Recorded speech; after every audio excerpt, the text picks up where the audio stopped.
Bonjour, le Vélov deuxième génération existe. TLM l'a rencontré, son prototype tout au moins ce matin. Nous accueillons Pierre Raymond, conseiller délégué à la métropole de Lyon en charge des mobilités actives pour en parler. Bonjour. Bonjour. Merci d'être avec nous. Alors, quand Vélib déraille à Paris, Vélov change de braquet à Lyon, c'est ce qu'il faut retenir? C'est ce que vous pouvez retenir. Moi, ce que je vois surtout, c'est que oui, effectivement, Vélov change de braquet. Vélov, qui était le premier, qui était vraiment une innovation en 2005, continue. C'est le Vélov deuxième génération avec beaucoup d'innovations.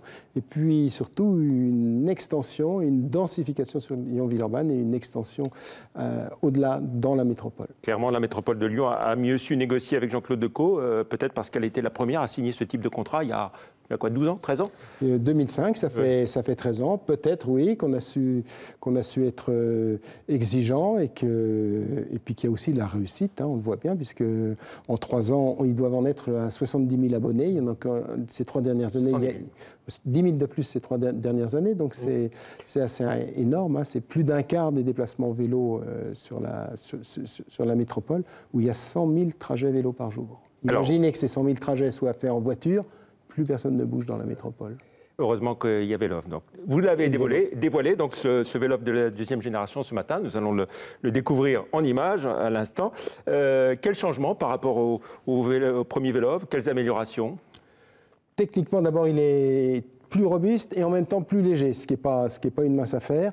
Il est plus facile à prendre, je veux dire, il n'y a plus besoin d'aller au totem, mettre sa carte, taper un code, etc. Maintenant, directement, soit avec la carte d'abonnement, soit avec une appli et son smartphone, on peut directement le décrocher à la bornette. Pour moi, c'est vraiment l'essentiel, ça. C'est facilité. Plus léger, plus maniable. Plus léger, plus maniable, plus facile à décrocher.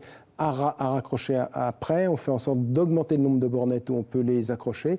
Et il y a un dispositif pour l'instant expérimental dit d'overflow, en bon français, c'est-à-dire de surcapacité. Quand vous arrivez dans certaines stations où il y en a trop de mis, et bien plutôt que d'en chercher une autre, vous pourrez le stationner à côté. Ça, on l'expérimente. Il ne s'agit pas d'en mettre n'importe où. Voilà. L'extension sur le territoire de la métropole, c'est plus uniquement, on va dire, un privilège lyonnais, mais ça s'étend à combien de communes au total? D'abord, le privilège n'était pas que lyonnais, il était aussi Villeurbanais.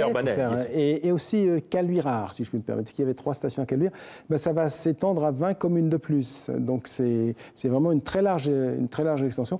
C'est compliqué à mettre en place. Je vais le faire dans les mois qui viennent avec les maires, avec leurs équipes, pour voir. Parce qu'il faut que ça fasse réseau. C'est pas je mets une station et vaille que vaille. Non, il faut que ça fasse réseau avec les autres, sinon ça n'a pas de sens. 20 communes, on ne va pas les citer toutes, mais les principales donc de l'extension. Les principales, je dirais, en taille en tout cas, Bron, Vaux-en-Velin, Vénissieux, Tassin. Et selon quel calendrier D'ici, dans les 18 mois, d'ici la fin de 2019, là on entre dans la phase où on va voir avec les maires, avec leurs équipes, où est-ce qu'on les met pour que ça fasse, vous voyez, il va y en avoir dans le Val-de-Saône, donc il s'agit de les mettre, je dirais, en continuité, d'étudier ça. C'est pas simple, on a déjà quelques idées, mais les maires et leurs équipes seront les plus à même de nous aider. Quand ce déploiement sera terminé, ça fera combien de Vélov en tout? Combien de stations Ça fera 80 stations en plus, donc on fait de la densification sur Lyon-Villeurbanne.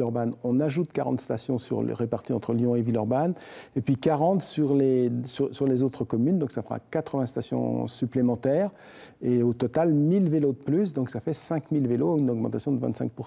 Voilà. C'est un investissement global de combien pour c'est un investissement global de plusieurs millions d'euros, mais moi je ne suis pas le roi des chiffres et des millions d'euros. Donc c'est pas vous qui vous demandez.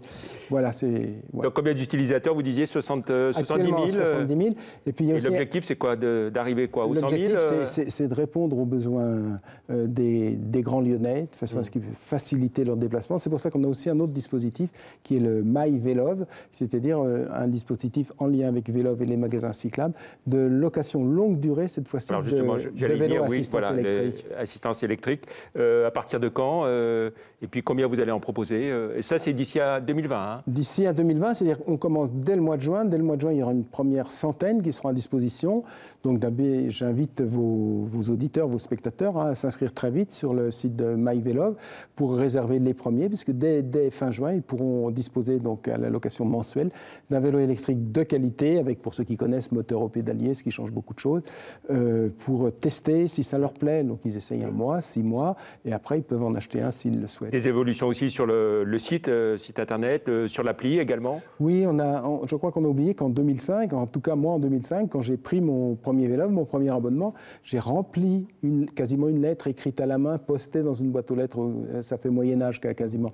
Bon, aujourd'hui, il faut aller sur le site, il faut y penser, il y a jusqu'au 29 mai pour le faire, je crois plus de 50 000 des utilisateurs l'ont déjà fait. Ça va être une appli, ça va être un site, on remplit une fois pour toutes et après on multiplie.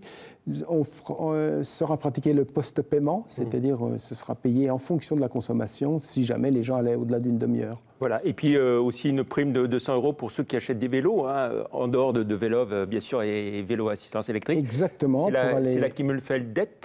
C'est la Kimmelfeld, c'est dans la continuation, mais c'est surtout la nouveauté qu'elle a accepté David Kimmelfeld, c'est de ne pas s'adresser seulement aux gens qui veulent acheter des vélos assistance électrique, mais aussi ceux qui veulent acheter des vélos cargo qui permettent d'emmener ses enfants à l'école, d'aller faire des courses, des vélos pliants qui sont d'une grande utilité, y compris du matériel d'occasion. Voilà, on a essayé d'élargir cette possibilité de prime. Ça, c'est les innovations, les nouveautés que pousse Lyon, la ville du vélo. Le président Kimmelfeld. Lyon, la ville du vélo, la ville des vélos, la ville des cyclistes. Merci beaucoup Pierre-Raymond d'être venu dans l'invité de la rédaction. Merci, au revoir.